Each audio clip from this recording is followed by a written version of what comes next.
ಯಾರ್ಯಾರಿಗೆ ಹೆಣ್ಮಕ್ಳಿದೆ ದಯಮಾಡಿ ಈ ವಿಡಿಯೋನ ನೋಡಿ ಸ್ಕಿಪ್ ಮಾಡಕ್ ಹೋಗ್ಬೇಡಿ.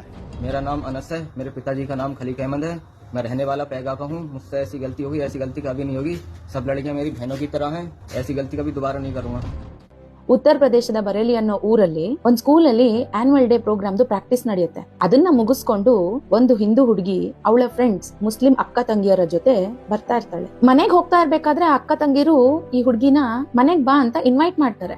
ಆದ್ರೆ ಶಿ ರಿಜೆಕ್ಟೆಡ್ ಇಟ್. ಫ್ರೆಂಡ್ಶಿಪ್ ಅಲ್ಲಿ ಇದೆಲ್ಲ ಕಾಮನ್ ಅಲ್ವಾ, ಬಾ ಏನಾಗುತ್ತೆ ಬಾ ಅಂತ ಹೇಳಿ ಕರ್ಕೊಂಡು ಹೋಗ್ತಾರೆ. ಅಲ್ಲಿಗೆ ಹೋದ್ಮೇಲೆ ಒಳ್ಳೆ ಅತಿಥಿ ಸತ್ಕಾರನೂ ನಡೆಯುತ್ತೆ. ಬಟ್ ಆ ಹುಡುಗಿಗೆ ಕೊಟ್ಟ ಜ್ಯೂಸ್ ಅಲ್ಲಿ ಮತ್ ಬರುವಂತ ಡ್ರಗ್ ನ ಮಿಕ್ಸ್ ಮಾಡಿ ಕೊಡ್ತಾರೆ. ಪ್ರಜ್ಞೆ ತಪ್ಪಿದ ಹುಡುಗಿನ ತಮ್ಮ ಬೆಡ್ರೂಮ್ ಗೆ ಕರ್ಕೊಂಡು ಹೋಗ್ತಾರೆ.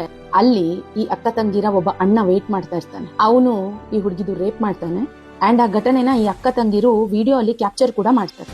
ಪ್ರಜ್ಞೆ ಬಂದಾಗ ನೋಡ್ತಾಳೆ, ನೀನು ಮುಸ್ಲಿಂ ಧರ್ಮಕ್ಕೆ ಕನ್ವರ್ಟ್ ಆಗ್ಬೇಕು ಅಂತ ಹೇಳಿ ಪ್ರೆಷರೈಸ್ ಕೂಡ ಮಾಡ್ತಾರೆ. ನಾನು ಆಗಲ್ಲ ಅಂತ ಹೇಳಿದ್ದಕ್ಕೆ ಮೊಬೈಲ್ ಅಲ್ಲಿ ಇದ್ದಂತ ವಿಡಿಯೋನ ತೋರಿಸ್ಬಿಟ್ಟು ಬ್ಲಾಕ್ ಮೇಲ್ ಕೂಡ ಮಾಡ್ತಾರೆ.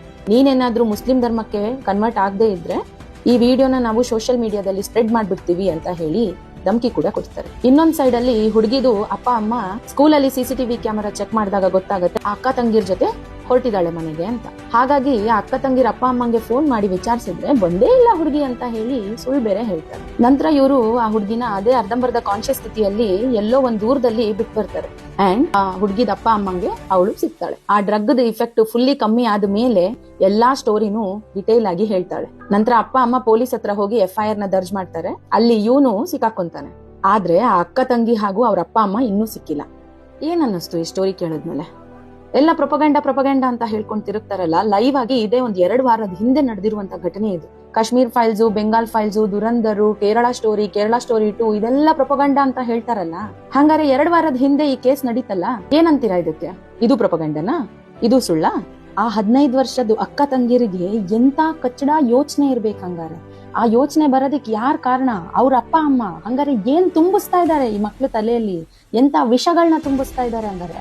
ಇಂಥ ಯೋಚನೆ ಇಟ್ಕೊಂಡವ್ರಿಗೆ ನಾಚಿಕೆ ಆಗ್ಬೇಕು. 15 ವರ್ಷಕ್ಕೆ ಇಂಥ ಯೋಚನೆ ಇರೋರು ಇನ್ ದೊಡ್ಡವರಾದ್ಮೇಲೆ ಇನ್ನೇನೇನ್ ಮಾಡಲ್ಲ. ಎಲ್ಲಿಗೆ ಹೋಗ್ತಿದೆ ನಮ್ ಸಮಾಜ? ಇಷ್ಟೊಂದ್ ಕೆಳಗಿಳಿಯೋದ? ಇಂಥ ನಂಬಿಕೆ ದ್ರೋಹ ಮಾಡೋದ? ನಮ್ ಜೊತೆನೆ ಇದ್ದು ನಮ್ ಜೊತೆ ಅಷ್ಟ್ ಚೆನ್ನಾಗಿ ಮಾತಾಡ್ಕೊಂಡು ಒಳಗಿಂದ ಏನ್ ಯೋಚನೆ ಮಾಡ್ತಾರೋ ಅರ್ಥನೇ ಆಗದೆ ಇರುವಂತಹ ಜನರು. ನಮ್ ಹೆಣ್ಮಕ್ಳ ಜವಾಬ್ದಾರಿ ನಮ್ ಕೈಯಲ್ಲೇ ಇದೆ. ಯಾರನ್ನ ನಂಬೇಕು, ಯಾರನ್ನ ನಂಬಬಾರ್ದು ಅನ್ನೋದನ್ನ ಹೇಳ್ಕೊಡಿ.